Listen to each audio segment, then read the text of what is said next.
Independientemente de la dosis, el paciente presenta un efecto adverso, tipo inmunológico o idiosincrático.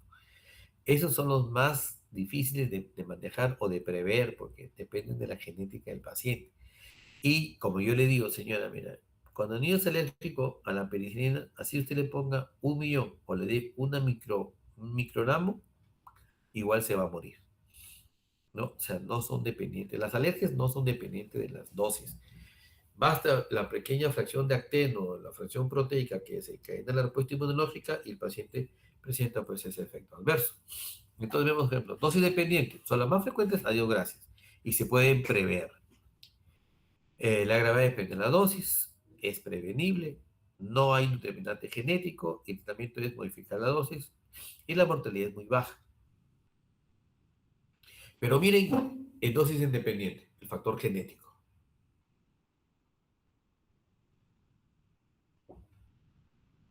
Miren, es menos del 5%, es difícil de tener de preverlo, salvo con la historia clínica, ¿no? Los antecedentes de la mamá, del papá o del niño, ¿no?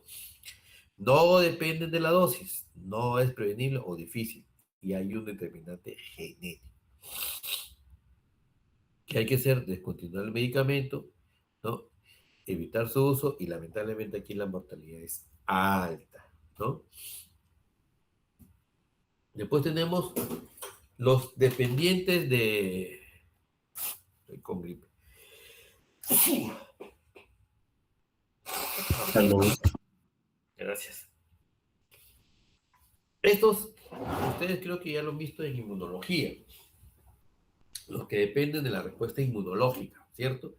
Entonces, en este tipo interviene pues, la oración y el número de dosis recibidas. A mayor dosis, mayor sensibilización, mayor respuesta inmunológica, ¿no? También depende de la vía de administración. Hay vías que son más inmunogénicas. Por ejemplo, la subcutánea o la intramuscular son por lo general más antigénicas, o sea, producen una respuesta inmunológica. Los antecedentes de atopía personales, familiares, ¿no? Nos pueden ayudar a orientar el problema de las alergias, ¿no? Tienen como característica que cada vez que se administra el medicamento aparece el efecto, ¿no? O sea, hay una relación, guarda relación con la reacción. Generalmente puede ser una boca, una roncha, una picazón, un eritema, un exantema, ¿no? Un flush, ¿no? Qué sé yo, depende del tipo de reacción alérgica, ¿no? Y como ustedes saben, ¿no? La clasificación de Kelly-Kunz son de 4 tipos las respuestas inmunológicas. La hipersensibilidad inmediata, que produce anafilaxia, mediada por inmunoglobulina E, la tipo 1. Tenemos la citotóxica, no hay lesión directa de la célula, hay lisis, por complejos inmunes, antígeno, anticuerpo, un complejo inmune que va a producir realmente la vasculitis. Y la tipo 4 por hipersensibilidad tardía o celular, mediada por células T. Las tipo 1 son las que estamos acostumbrados a ver, ¿no? La de hipersensibilidad inmediata, la que puede llegar a shock anafiláctico. Entonces, aquí el medicamento se comporta como un alergeno, muy bien, es decir, un antígeno y cuya propiedad es producir fundamentalmente IgE. Cuando uno pide un perfil de alergia con dosaje de IgE, a veces sale positivo, bacán, y vemos qué alergeno es, ¿no?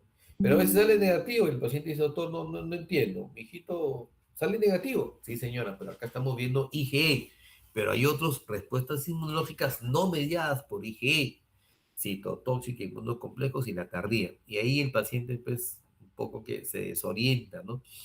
Hay que explicarle con peras y manzanitas, ¿no? Ejemplos de estos, penicilina, aspirina, insulina, gentamicina, ¿no? En caso de la penicilina, uno de sus metabolitos intermediarios, el peniciloid, tiene capacidad, dado su tamaño y peso molecular, de actuar como un apteno. ¿Se acuerdan la palabra apteno? Es decir, el acteno es un antígeno incompleto, con la capacidad de reaccionar con células T. No se olviden que viene el antígeno facultado por el macrófago, lo presenta el linfocito, al linfocito T, el linfocito T libera linfoquinas, va a la célula plasmática, al linfocito B, se convierte en célula plasmática y esta produce los anticuerpos. ¿Ok? Entonces, este antígeno incompleto tiene la capacidad de reaccionar con células T previamente sensibilizadas o anticuerpos previamente formados, pero sin la capacidad de actuar como inmunógeno. a menos que se usen con un cardio, ¿no? Entonces, estas inmunoglobulinas E formadas tienen como célula homocitrópica a los basófilos y los mastocitos. Entonces, el IgE se aosa y produce liberación de mediadores químicos, ¿no?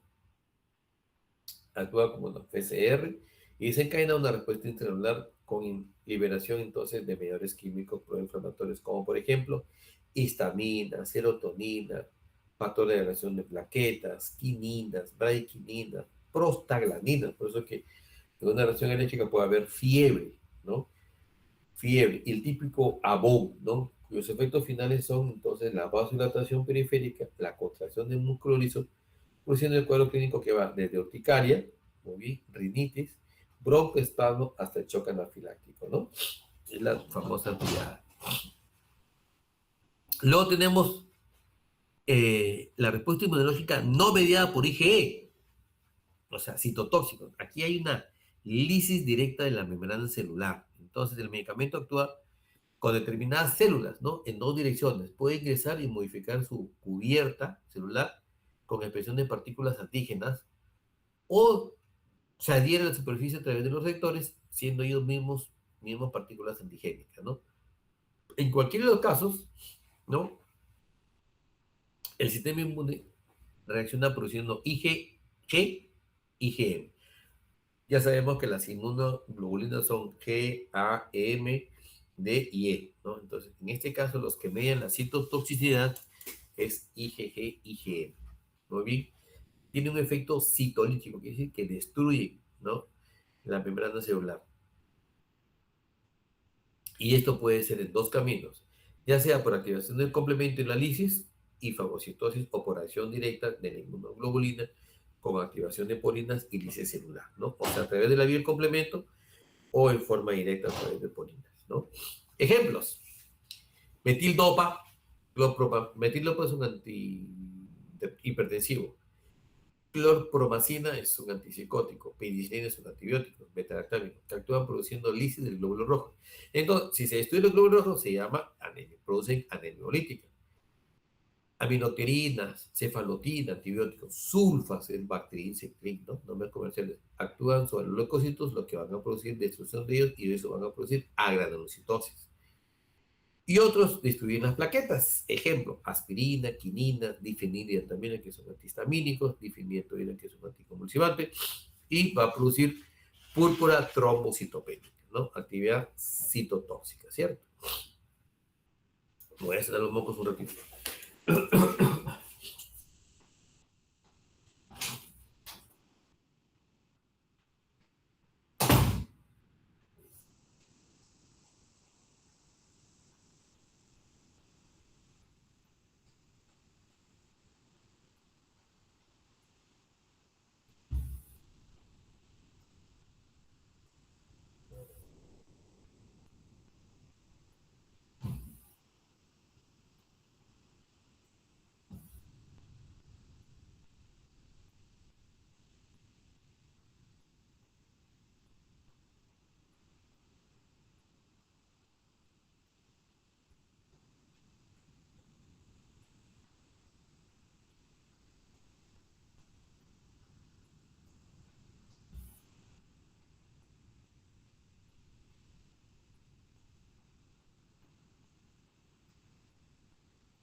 Bien, la tercera, complejos inmunes. Entonces aquí el fármaco, que se comporta como antígeno, como alérgeno, se une a un sustrato, muy bien, ¿no? Un anticuerpo, ¿no? Y puede producir una molécula más grande. Y estas moléculas cuando pasan por los capilares pueden inflamar y dan vasculitis, ¿no?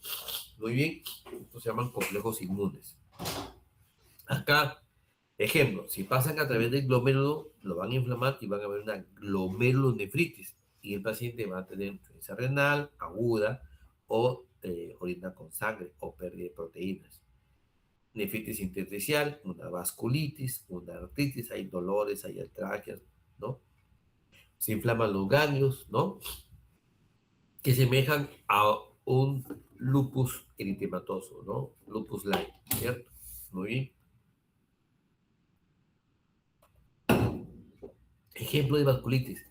Y tienen unas lesiones como en bull, ¿no?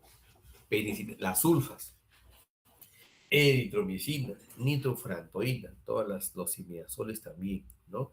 Que es clásico esto. Y dura bastante esta reacción. La verdad, puede dar un mes, 2 meses, ¿sabes?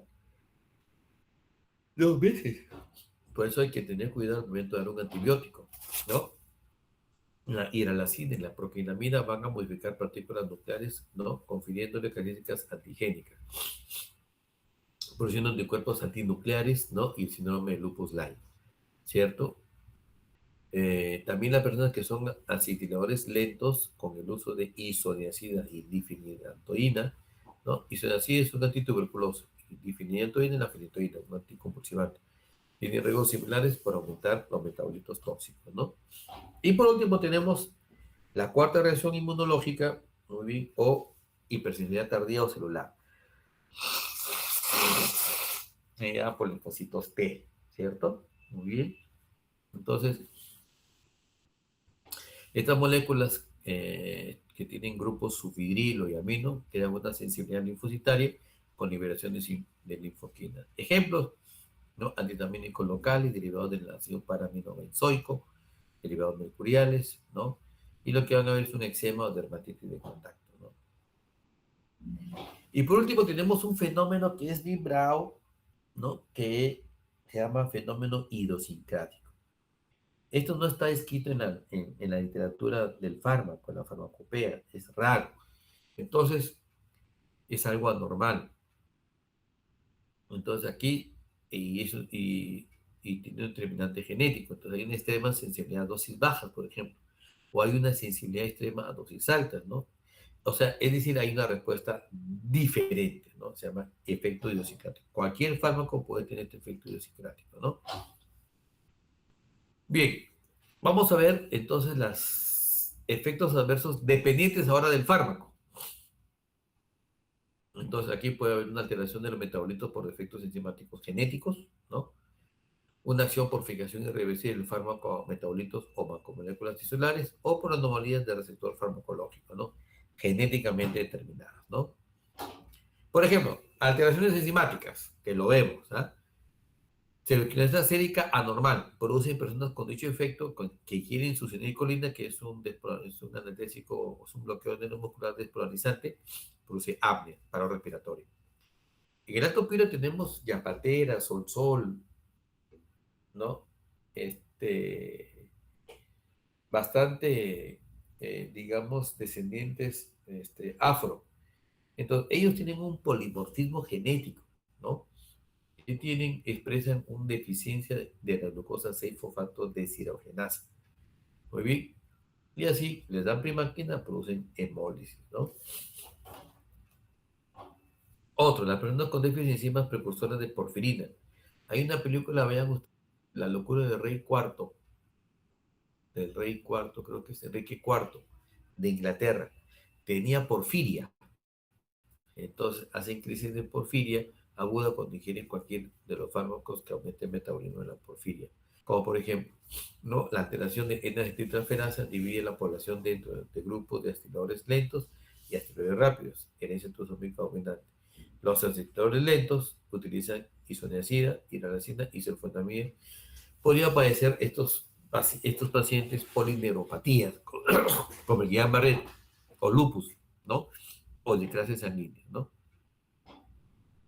Mientras que los acetiladores rápidos que utilizan isoniazida tienen riesgo de sufrir hepatitis tóxica por aumento de la acetil isoniazida de metabolito oxidante importante. Entonces, las alteraciones en las enzimas del sistema microsomal oxidasa, la P450, que es la más grande, puede producir aumento de la acetilhidralacina, que se une covalentemente con los patocitos produciendo necrosis hepática, ¿no? O sea, cosas severas, ¿no? Y finalmente, pues existe resistencia determinada genéticamente de receptores que impide la función de determinados fármacos. Ejemplo, warfarina, ¿no? Entonces, hasta acá, señores. ¿Alguna pregunta con respecto a los efectos adversos de los fármacos? ¿Alguien tiene alguna duda? Doctor, una pregunta, disculpe. Sí. Eh, bueno, he visto, ¿no? Que normalmente a veces para determinar si una persona es alérgica a un determinado fármaco, se le coloca una inyección de dicho fármaco, pero de manera intradérmica.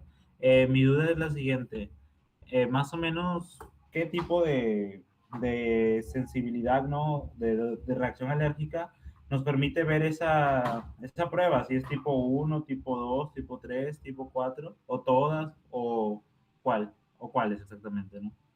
Básicamente, la prueba de sensibilidad que usted ha mencionado se hace para la penicilina, ¿no? Para la penicilina. Se llama la reacción de Mantus, que se coloca aquí en el antebrazo, se coloca una micra y se diluye. Penicilina se diluye 1 en 10.000, ¿no? Uno lo administra aquí y ve si es que se produce la voz y lo mide, ¿no? Entonces, si este penicilina generalmente es para ver la reacción tipo 1, las que producen anafilaxia básicamente son las mediadas por inmunoglobulina E, ¿ok? Pero ya sabemos que hay otros tres tipos, los citotóxicos, los inmunocomplejos y la inmunidad tardía. Ahora, penicilina tiene varios tipos de reacciones alérgicas, hemos visto, ¿cierto? Tipo 1, tipo 2, tipo 3, ¿no? Entonces, ahora, inclusive antes se echaba también una gotita en el ojito, se ponía rojo.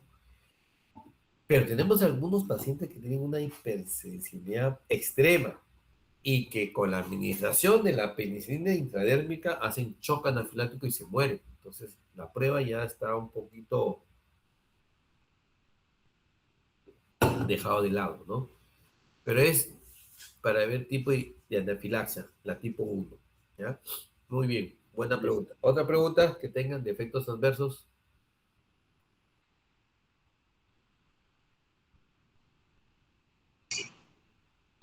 Ay, doctor, ¿podría, ¿podría contarnos alguna anécdota suya de justamente lo que está describiendo?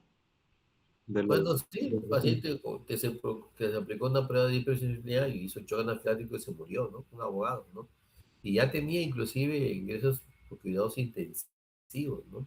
Pero murió en su ley. Isaac, te escucho. Buenas tardes, doctor. ¿Me escucha primero? Porque estoy con audífonos. No sé si es que se logra escuchar. Sí, te escucho muy bien, Isaac. Ah, ya. Lo que quería comentar es que, bueno, leyendo en el libro, ahí la clasificación es similar, claro, pero nos clasifica en reacciones adversas específicas, reacciones adversas inespecíficas, Claro. y las dos últimas, ¿no? Que era la de por respuesta inmunológica y las idiosincráticas. Y mi pregunta iba, ¿no? O el aporte en realidad, si es que los antihistamínicos de segunda generación, que en realidad se utilizaron, ¿no? Para que no interactúen con la barrera hematoencefálica, en este caso, estos antihistamínicos de segunda generación interactuaban, digamos, de una manera mucho más grave a través de los canales de potasio a nivel del corazón en músculo cardíaco, causando así graves problemas. Ahora, mi pregunta a nivel de esto era, eh, en la clasificación que usted nos ha dado, doctor, ¿en dónde podría cuadrar este caso presentado, no? No sé si Pues, se me dio a entender o... sí, eso se vio con el astemisol. Y lo vimos cuando se asoció el astemisol con cisaprida, ¿no? Ellos, a través de una ruta metabólica, sobre todo por interacciones farmacológicas, ellos utilizan la P450 y cisaprida también utiliza la P450. Entonces, por desplazamiento de astemisol, producía efectos adversos tipo arritmia cardíaca. Claro, por eso que astemisol fue retirado del mercado. De todas maneras, nosotros, los antihistamínicos, no los mezclamos con cisaprida. Mesopresiva se llama ahora, como una prodroga, ¿no?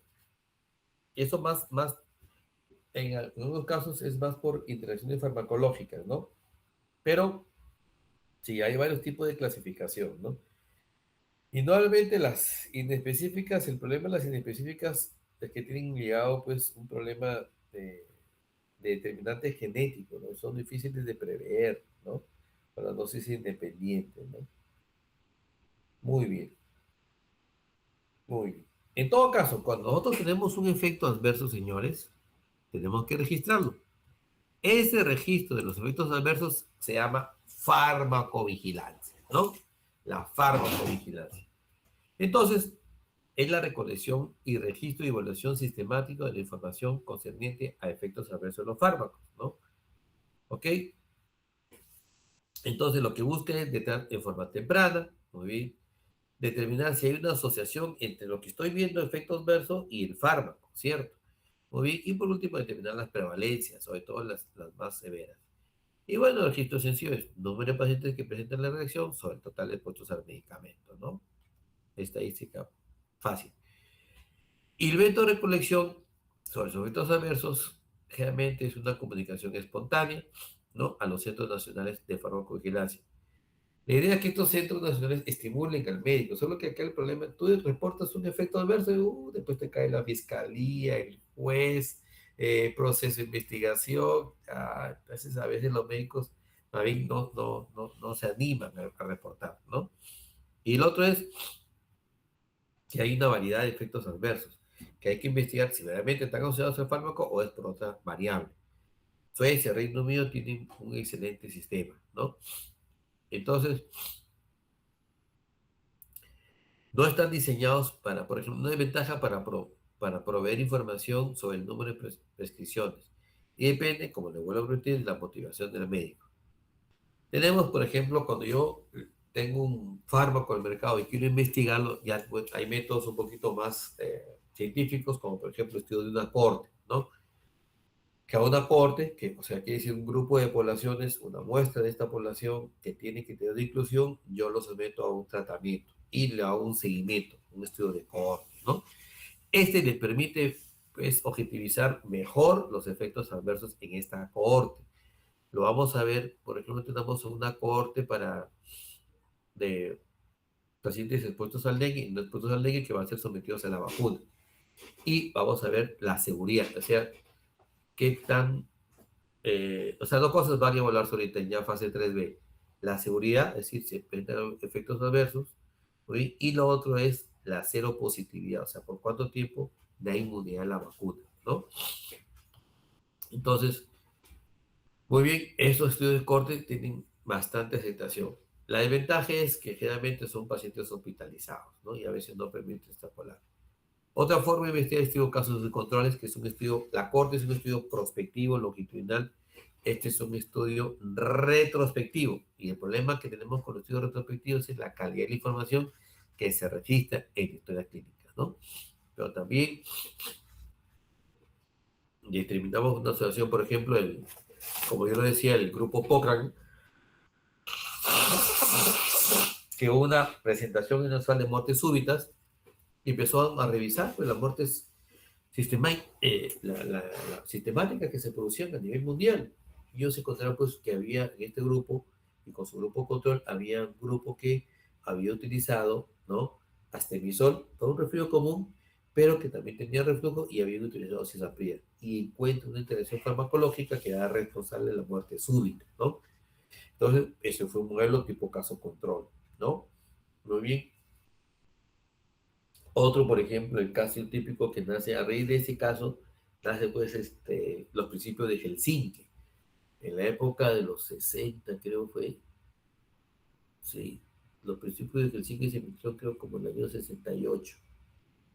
Sale un fármaco, ¿no? Excelente, que era talidomida, muy bueno para migraña, para los vómitos, y fue tan bueno que de frente empezaron a utilizarlo las gestantes, ¿no? Para las hiperemesis. Pero después, a los años siguientes, se empezó a ver un incremento inusual de casos de focomelia, o sea, niños que nacían sin brazos ni piernas, ¿no? Hicieron un caso control y determinaron que estos pacientes habían tomado talidomida y esa asociación era significativa, ¿no? Entonces, se suspendió pues la tilomía a nivel mundial, el laboratorio quebró, ¿no? Muy bien. Como les decía, la desventaja que es retrospectivo, ¿no? Entonces, el equipo de farmacovigilancia nota la frecuencia, la incidencia, por ejemplo, que nosotros vemos el rango es muy amplio, no puede estar entre 1 y 30%. ¿Y esto por qué? Porque depende del método que utilizas, depende de los estilos de las descripciones, incluso de los criterios de inclusión e exclusión. Hay unos, por ejemplo, no se reportan los efectos leves, otros estudios sí, ¿no? Muy bien. Los estudios prospectivos dicen, por ejemplo, que un paciente hospitalizado, como recibe múltiples fármacos, tiene una prevalencia de 10 a 20%, ¿no? Muy bien. Las muertes inducidas por medicamentos son raras en 0.59% de pacientes hospitalizados. Y los rangos de la edad, ¿no? Los efectos adversos dependientes ahora de la edad. Indudablemente, un anciano tiene ya su tasa de depuración, de eliminación está disminuida. Eso hace que los fármacos no se eliminen, aumenten en circulación y producen efectos adversos, ¿no? Muy bien.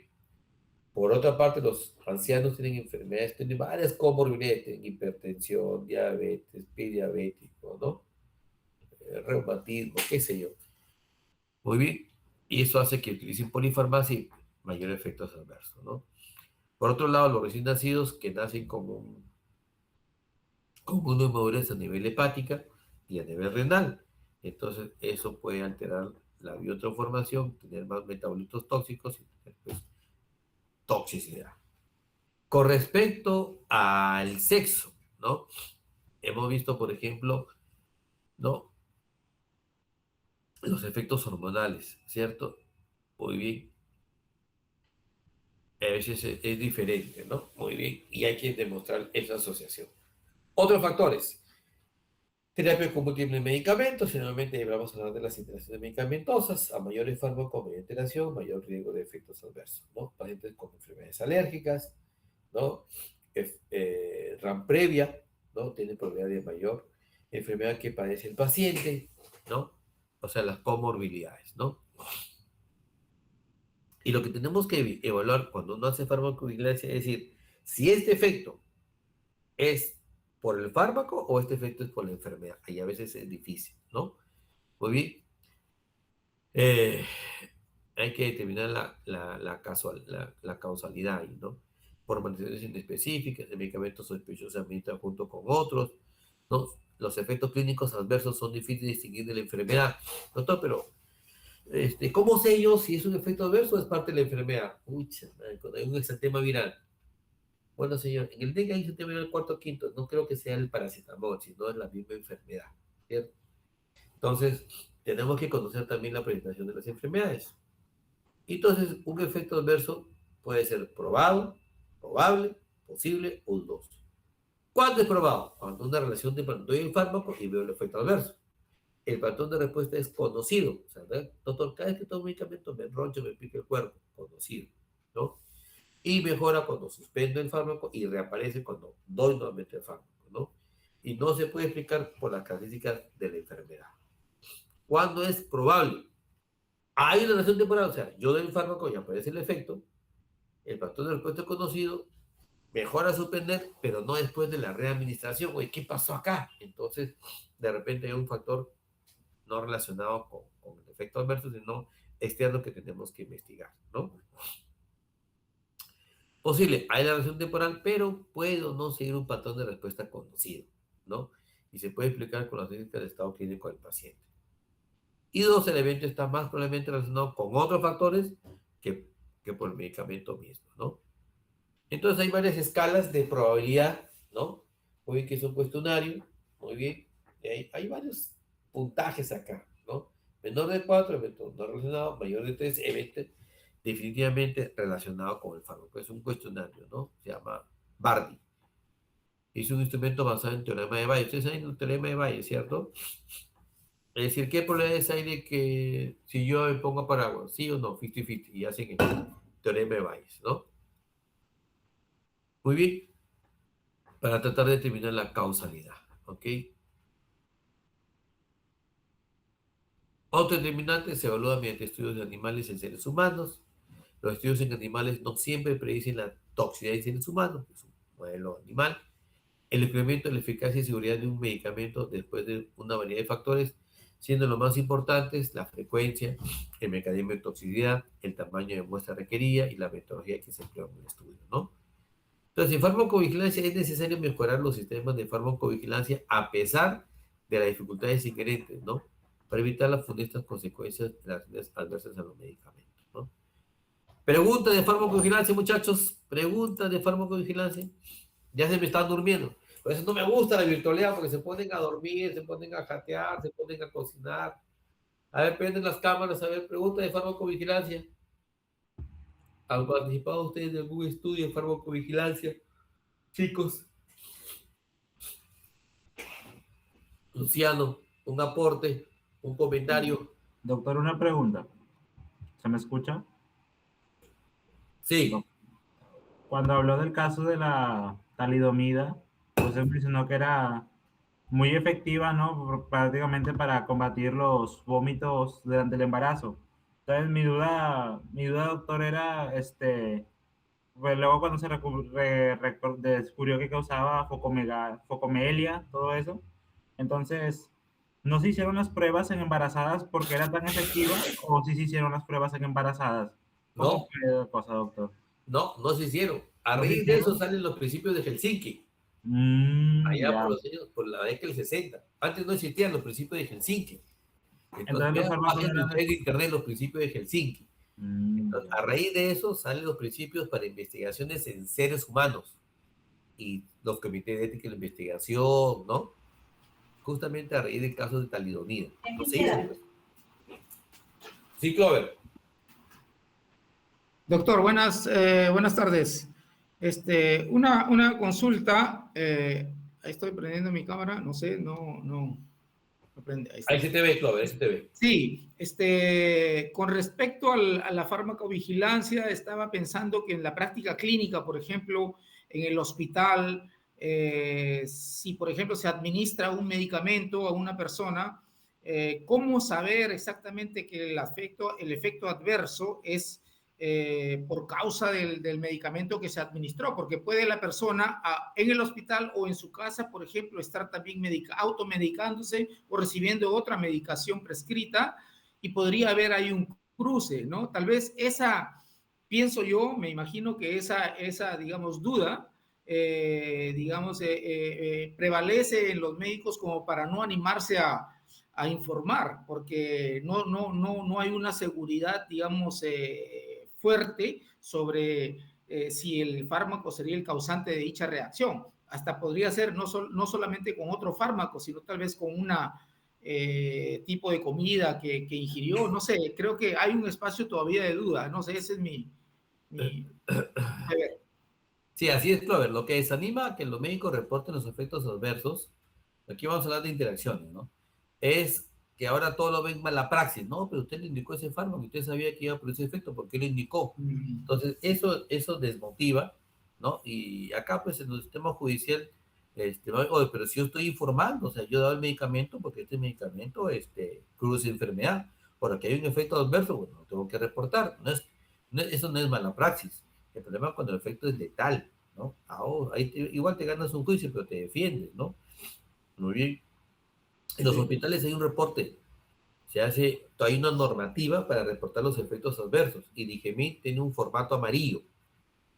Por ejemplo, las vacunas. Yo tuve un chiquito, estudiante de medicina, lo vacunamos contra hepatitis B, le colocamos una dosis, el chiquito se levanta, hace una hipotensión severa y ¡plá! Miércoles se desmayó. Ponerle vía, levantarlo, oxígeno, ¿no? Entonces, llamé a la mamá del papá, y esto sucedió acá, pero lamentablemente el lote no está pasado, porque ahí traten de ver no se olviden de que si la respuesta alérgica está relacionada con el fármaco, con el paciente, ¿no? O un determinante genético, ¿no? Muy bien. O la exposición al fármaco, ¿cierto? Entonces, realmente aquí hay una relación, siempre hay una relación de temporalidad. Yo vi el fármaco y vi el efecto adverso. Eso es lo primero que hay. Muy bien. Doctor, pero mi hijito estaba bien, yo le di el medicamento y se puso pálido. Eso a mí me pasa frecuentemente. Por teléfono, señora, suspende el fármaco. ¿no? Sobre todo los niños que los extremos de la edad hacen presentaciones moderadas o severas o ponen en riesgo la vida. Doctor, yo leí, por ejemplo, Reprimand y se puso como un chupete, hipotermia. Carajo, le digo, tu hijito es muy sensible al metamizol, ¿no? O yo le apliqué salbutamol y le dio una taquicardia, doctor. No le tolera el salbutamol. Carajo, hay que ver qué fármaco le damos. Entonces, generalmente a veces depende de la genética, ¿no? La genética del paciente. Y en algunos casos mala praxis, pues, ¿no? Se equivocaron de la dosis. Hay medicamentos, hay pacientes que sí, colegas que se equivocaron de la dosis o se equivocaron de la vía de administración. Ahí sí es homicidio culposo, por eso hay que tener mucho cuidado. Pero si usted está seguro que indicado el fármaco con fines terapéuticos y que a pesar de la dosis indicada, del buen diagnóstico, presenta un efecto adverso, bueno, pues tienen que explicarlo. Yo tuve un paciente, me acuerdo, con reflujo, y utilizábamos domperidona. Pues le doy domperidona al chiquito, dosis terapéuticas, y el niño empieza a presentar movimientos de extrapiramidalismo, o sea, así, ¿no? Así. Pucha, la mamá y el papá me querían matar, encima que el abuelo era abogado. Yo lo voy a denunciar, usted tiene que pagarme la consulta por emergencia, por acá, por el loco. Yo le digo que venga a consulta. Yo tengo, ¿por qué tengo que pagar la consulta, señor, si es un efecto adverso? Pero si usted sabe que, ¿cómo le retó? Porque ese fármaco es para el reflujo. Muy bien. Ahora, el problema es acá su hijo. Su hijo tiene un determinante genético. Yo me llamó el pediatra bien asustado. Me dice, ¿cómo le pones eso de todo? Y que mañana vaya a protegerse porque te quiere denunciar. Y yo le digo, por último, le digo el doctor, no el abogado, ¿no? Usted tiene todo su derecho de denunciarme, pero también tengo todo mi derecho de defenderme. Ojo. Y la ventaja que a mí siempre me ayuda es que le digo, además yo soy experto porque yo enseño en la Facultad de Medicina Humana, soy el profesor principal, enseño farmacología. Y lo bien he sido perito. Así que, y la literatura lo describe. O sea que, caballero, señora, si usted me quiere hacer juicio, bueno, pues me lo hace. Pero yo también lo voy a hacer pagar pues, por daños y perjuicios, ¿no? O sea, el registro, ¿no? Lo reporto. Yo tengo pacientes que por ejemplo, con corticoides, la dexametasona, lactante, uno la administra, pero un crux severo, y el churre hace una irritabilidad, llora, salta, hace priapismo. Le digo, doctor, ¿qué le ha dado, mijito? Que tiene su penecito que se le para, y anda que parece que quiere literal acostarse con la prima, la agarra y se le sube encima. ¿Qué le ha dado a mi hijo? Señora, el corticoide le ha producido esa alteración porque retiene sodio, pero el sodio tiene efecto mineralocorticoide. Ay, ¿por qué le ha dado? Porque es el medicamento para CRUC, pues señora, porque si no trago el CRUC, el paciente se muere, es un laringoespasmo. O sea, todos los medicamentos pueden potencialmente tener un efecto adverso. Si no, doctora, pues, señora, si no recetáramos nada. Mire el paracetamol. Su metabolito, Paqui, que lo vimos la pasada, puede producir hepatotoxicidad severa, fulminante. Pero ¿y qué más? Y es el más inocuo. Pero ¿qué depende? Del paciente, de la genómica, ¿no? Pero siempre vamos a estar los médicos expuestos a la denuncia por un homicidio culposo. Por eso lo más importante en medicina es un buen diagnóstico. Ahora, pero doctor, no me preguntó si yo era alérgico. Ese es también un gran error. Cuando uno hace la historia clínica, tiene que preguntar. Sobre todo en pediatría, porque el muchacho, como nosotros decimos, es virgen, pues no ha recibido fármaco. Entonces uno pregunta, cuando uno va a dar un antibiótico, señora, ¿el papá es alérgico a la penicilina o la mamá? Sí. Uy, ya me dañaron el cerebro. Bueno, vamos a dar un macróleo. Pero hay pacientes que también son alérgicos a los macróleos, ¿ah? Hay pacientes que son alérgicos a los antihistamínicos, a los corticoides. Yo tenía un paciente, pues, en Talara, que era alérgico a todos los AINES, todo. Ibuprofeno, paracetamol, todo. Ese nomás recibía Demerol, petidina y morfina. Fatal. Yo por lo menos se puedo tomar Supracal. O sea, efecto de hipersensibilidad. Y bueno, a veces Clover, determinar la causalidad, a veces no se puede, ¿no? ¿Cómo hacemos? Le suspendemos el fármaco. A ver, señora, alergia a la proteína de leche vaca, por ejemplo. Tomó una fórmula, y esto tiene 15 días y empezó a tener diarrea con moco y sangre, que se llama colitis. Pero por alergia a la proteína de leche vaca, el niño está tranquilo, ha hecho fiebre, vómitos, ¿no? Diarrea con moco con sangre si tiene, pero no luce tóxico. Entonces, en la vida, pues un chiquito de 15 años, bueno, acá en la consulta tenemos una clase social, socioeconómica alta, A, B, entonces tienen agua, tienen desagüe, tienen empleada, o la mamá tiene mucho cuidado. Entonces, en la vida vas a pensar que se trate de una ameba o de una chiguela, pues, en la vida, o que se trate de un Campylobacter, porque no tienen llaves de corral. El chur está bien. Entonces, señora, esa es una política. ¿Qué ha hecho usted? Ah, doctor, es que me tomó ayer pues un milkshake o un cappuccino. Señora, pero usted no le cae mal la leche. Ay, sí, pero me olvidé. O si no, a veces no saben. Doctor, yo tomé leche. Entonces, sale por la leche humana, se excreta la fracción y produce una respuesta, las fórmulas. Entonces le digo, señora, retiramos. Doctor, ¿y que nunca va a tomar lechecita de vaca o fórmula? No, señora. En todo caso, le damos otra fórmula que se llama Nutramigen o Curamina, aminoácidos puros o totalmente hidrolizados, y vemos. O lactancia materna inclusiva y usted cero lácteos, 6 meses. Y en los 6 meses retamos. Si es algo leve, ¿eh? Porque si es algo severo, retamos al año. ¿Retamos qué quiere decir? Que lo vuelves a exponer al alergeno. Doctor, ya pasaron 6 meses. A ver, señora, a ver, vamos a ver. Denle una Comfort, una leche parcialmente hidrolizada y vemos. Nuevamente la alergia. Uy, señora, hay que desensibilizarlo 1 año y retamos. Al año le das otra vez la alergia. No, señora, definitivamente este muchacho es alérgica y su alergia es, digamos, no es temporal, es permanente. Nunca más puede tomar leche. Y así es. Hay unas cosas de hipersensibilidad que son temporales y otras cosas que son permanentes. Doctor, ¿y por qué es así, mijo? Porque es genética, pero es la genoma, ¿no? Es genoma, es genética. Sí, doctor, porque mi familia sufre de eso. Ya, pues, caballero, es la genética.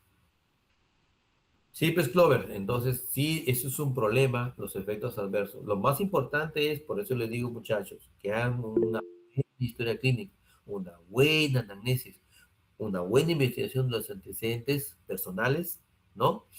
Y un buen diagnóstico para que estén el fármaco. Sí, Luciano, te escucho. Doctor, una pregunta. Usted que estaba hablando, ¿no? De cómo mientras usemos el fármaco para lo que fue hecho, para lo que fue aprobado, no hay problema, ¿verdad? Pero bueno, se me viene a la mente el caso de, por ejemplo, el Ozempic, la semaglutida, que bueno, fue aprobada por la FDA para su uso para tratar la diabetes mellitus tipo 2, ¿no? Claro. Pero luego se descubrió que tenía un gran potencial para tratar la obesidad y pues ahorita su uso masivo es justamente para eso, para tratar la obesidad, pero sin embargo no ha sido aprobado por la FDA para eso, sino para la diabetes mellitus tipo 2. Entonces en esos casos está bien que un médico, no sé, recete un fármaco en esas situaciones, ¿no? ¿O es mi duda con respecto a eso, doctor? Bueno, hay muchos fármacos que la FDA no los acepta, muy bien, pero sí en otros países. Por ejemplo, por la condición genética de su población. Por ejemplo, ¿cómo tenemos este fármaco que utiliza para el Lennox-Gastaut, para el West? El nombre. Ahorita me viene el nombre. Entonces, hay fármacos que digamos que la Comunidad Económica Europea, ¿no? O el similar FDA, pero en Europa no me acuerdo su nombre, dice, no, para nuestra población no es problema, se puede utilizar. Los americanos dicen, no, para mi población no, porque tiene efectos adversos por la genómica, ¿no? Y prohíbe. O mientras no hayan otros estudios, lo prohíbe, porque todavía no se han terminado. Pero a veces depende pues, de la normatividad. Muy bien, depende de la normatividad. Por eso digo, más vale fármaco viejo que nuevo por conocer. O sea, ha salido un nuevo fármaco, sí, pero ¿cuánto tiene mercado? 4 años, no, espérate que tenga 10, porque a veces después a los 5 o 10 años empezamos a ver los efectos. Hay muchos fármacos que están en el mercado, pues se llama farmacovigilancia. Están en fase 4, ya de uso común. Y como se empiezan a dar de forma masiva y por bastante tiempo, empiezan a verse recién los efectos adversos. Por eso cuando vamos a la otra clase de desarrollo de fármacos, van a ver que los fármacos todavía siguen en estudio, pero es una farmacovigilancia.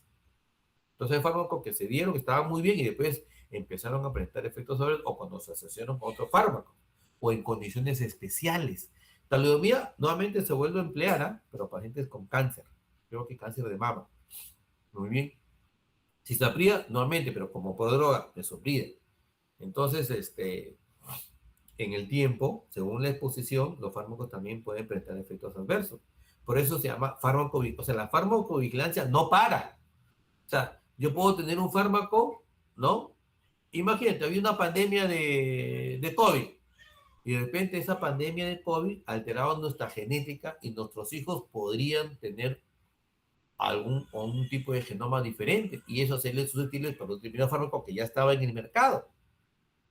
Por eso se hace la farmacovigilancia, ¿no? Muy bien. Sí, Elizabeth. Doctor, yo tuve la oportunidad de ver en el hospital a un paciente al cual se le administró, por ejemplo, metamizol, el cual, como sabemos, pues es un analgésico, Sí. y este paciente había desarrollado un efecto adverso que es el síndrome de Steven Johnson. Sí, así es. Steven Johnson es otra patología de respuesta inmunológica severa, muy bien, que no solo se produce por el metamizol, ¿no? Puede ser por las difenilatoínas, yo he tenido por fenobarbital, ¿no? Steven Johnson, que son lesiones en todos los orificios, ¿no? ¿Cierto? Claro, es otro fenómeno de hipersensibilidad, y así hay, pero pues generalmente es por un factor genético. Y como le decíamos, los factores genéticos no son dosis dependientes y son difíciles de prever. Pasa. Y no es que la enfermera me puso metamizol y yo lo voy a denunciar al enfermero o al médico porque me come metamizol. No, el problema es... Por ejemplo, Estados Unidos, su población es muy sensible al metamizol. Allá metamizol no emplea. Allá emplean o paracetamol o ibuprofeno, porque hacen bastantes discrasias sanguíneas, hacen síndrome mielodisplásicos.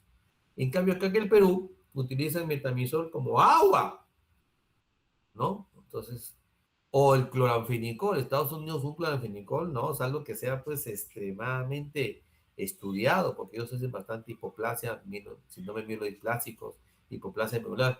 Pero acá hemos utilizado cloranfenicol pues a pastos, ¿no? Ahora ya no lo empleamos. Entonces, depende de la farmacogenómica también, ¿no?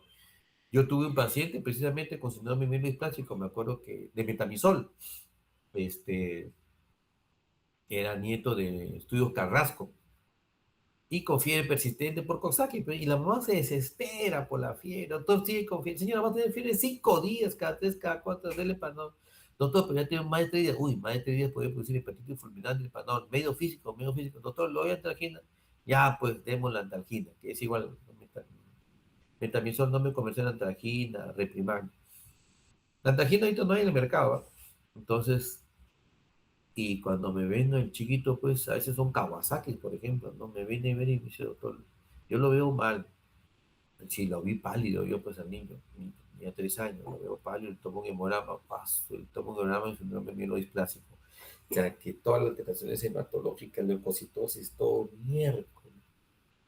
Yo le dije, señora, ya que este puede ser pues una leucemia, porque la fiebre persistente también la leucemia, ¿no? Parece una linfocítica aguda, pero no estoy seguro. O puede ser un efecto idiosincrático al metamizol o de percepción. Uy, imagínense, la mamá estaba, pues, yo también, pues, ¿no? Y socioeconómico pues, ¿no? De acá, para salir de las dudas, vaya con la hematóloga, con la doctora Pati Canata, le tomamos un aspirado medular y vemos, pues, ¿no? Y yo le hablo, pues, a Pati Canata, mira, se trata de este paciente, le digo, pucha, me preocupa mucho.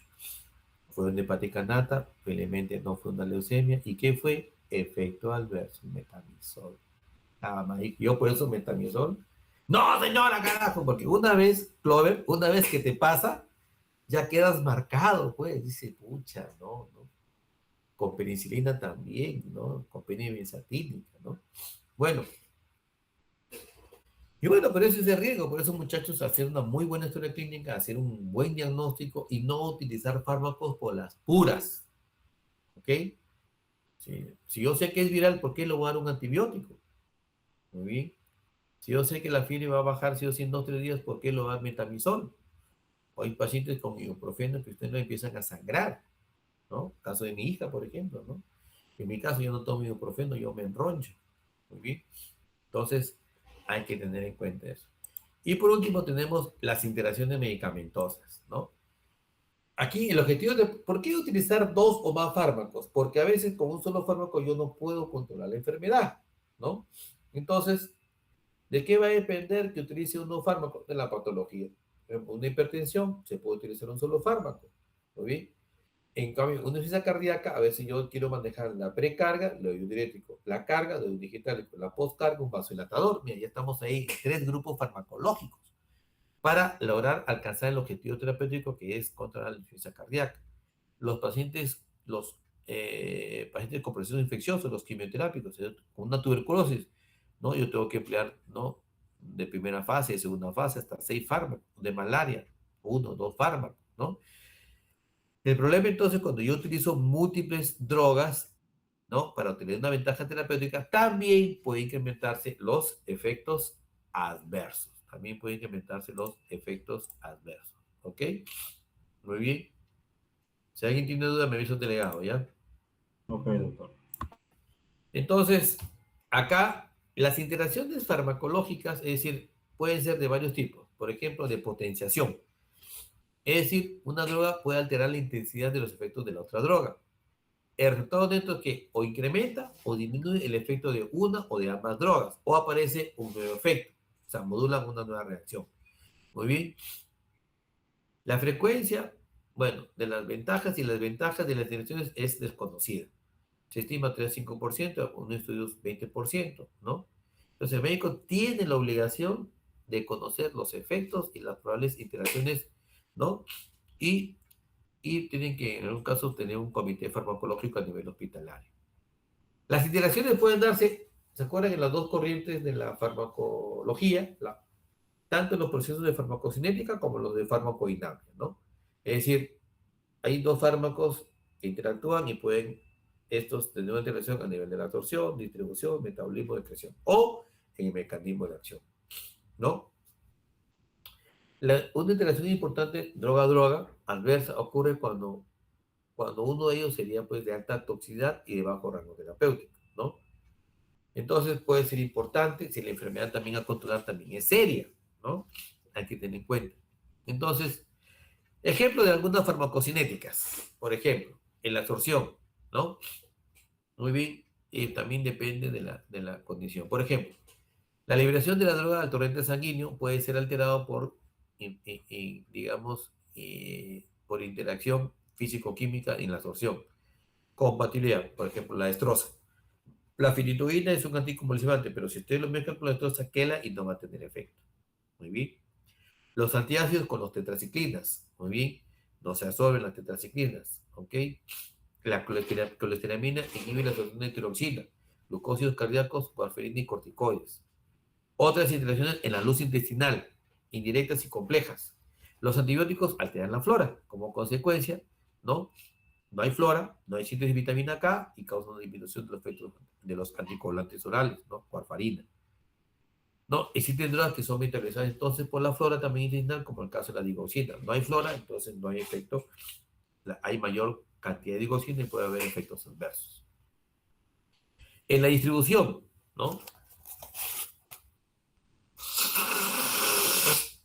A la unión, hay drogas que compiten con la unión a la, digamos, a la proteína. Por ejemplo, paciente con hiperbilirubinemia, yo le doy ceftriaxona, compite con este endógeno, desplaza la bilirrubina de la albúmina y aumenta la bilirrubina en sangre y puede producir un kerníteros. Entonces, en pacientes menores de un mes no se da ceftriaxona, que es una cefalosporina de tercera generación. En el metabolismo, wow, ahí hay bastantes interacciones farmacológicas. Es decir, cuando dos fármacos se dan y estos utilizan la misma ruta metabólica, es un problema. Muy bien, muy bien. Drogas que afectan la inducción enzimática. Hablamos la vez pasada de lo que eran inductores enzimáticos y inhibidores enzimáticos, ¿cierto? Ya lo hemos visto. Muy bien. Inductores enzimáticos, anticoagulantes orales, quinidina, corticoides, anticonceptivos, teofilina, algunos agentes beta bloqueadores, ¿no? Muy bien. A ver, son inductores enzimáticos, ¿no? Los corticoides sobre todo. Entonces, yo doy un inductor enzimático, aumenta la P450, eso metaboliza la droga B y puede disminuir su efecto terapéutico, siempre y cuando su metabolito sea inactivo. Muy bien. Ketoconazol, que es un antimicótico, inhibe el metabolismo de terfenadina, que es un antihistamínico, por lo que aumenta su concentración plasmática, apareciendo los efectos tóxicos, arritmia cardíaca, ¿no? Yo no puedo utilizar imidazoles como antihistamínicos, y el caso que ya les conté de astemisol con cisaprida. En la excreción, capacidad de una droga para inhibir la excreción renal de otra. Depende de la interacción entre sitios de transporte activo. Algunos ocurren en transporte iónico. El probenecid, por ejemplo, ¿no? Inhibe la excreción de penicilina, causando un efecto deseable al aumentar la concentración plasmática y prolongar su actividad antimicrobiana. Probenecid también inhibe la excreción de metrotexate, ¿no? Que es un antimetabolito, un antineoplásico. Salicilatos, benilutazona, y puede aumentar los efectos tóxicos del metrotexate. La excreción de litio es afectado por drogas que alteran. El litio es un antipsicótico, ¿no? Para los pacientes esquizofrénicos o bipolares. Entonces, la excreción de litio se ve afectado por drogas que alteran la capacidad de resorción del sodio, del túbulo proximal, ¿no? Los diuréticos y los AINES. Disminuye la excreción de litio, ¿no? Y las farmacodinámicas, que también lo hemos visto en clase, ¿se acuerdan? La membrana presináptica y postsináptica y acetilcolina con atropina, que es el ejemplo clásico, ¿no? Muy bien. O el curar el bloqueador neuromuscular, ¿no? Y son numerados, ¿cierto? La fenitoxina, por ejemplo, son efectivas antagonistas de los alfa-adrenérgicos, ¿no? Algunos antihistamínicos y antidepresivos psíquicos son potentes antagonistas, no se pueden mezclar, ¿no? Hidrocarburos halogenados, incluyendo los anestésicos generales, sensibilizan al miocardio por acciones no arritmogénicas de las catecolaminas. Hay que tener cuidado. Una droga puede alterar el medio interno normal, tanto que incremente o disminuye los efectos de otra droga. Ejemplo, incremento los efectos tóxicos de digoxina ocasionados por la hipovolemia. ¿Se acuerdan que dije yo? Si yo tengo un diurético y doy hipovolemia o doy hipocalemia, porque los diuréticos expulsan potasio, los tipo furosemida, entonces el paciente con hipovolemia, hipocalemia, hace efectos adversos si yo le administro digoxina. En resumen, las interacciones de las drogas son solamente uno de los múltiples factores que pueden alterar la respuesta terapéutica del paciente, ¿no? Hay que estudiarlas y hay un sinnúmero de alteraciones, ¿no? Un sinnúmero de alteraciones. Bien, señores, entonces, el día jueves, no, yo voy a estar en el extranjero. Muy bien, voy a estar con mi hijita. Así que, de repente mejor hacemos la clase. De repente la puedo hacer ahorita, pero no, de repente estoy ocupado.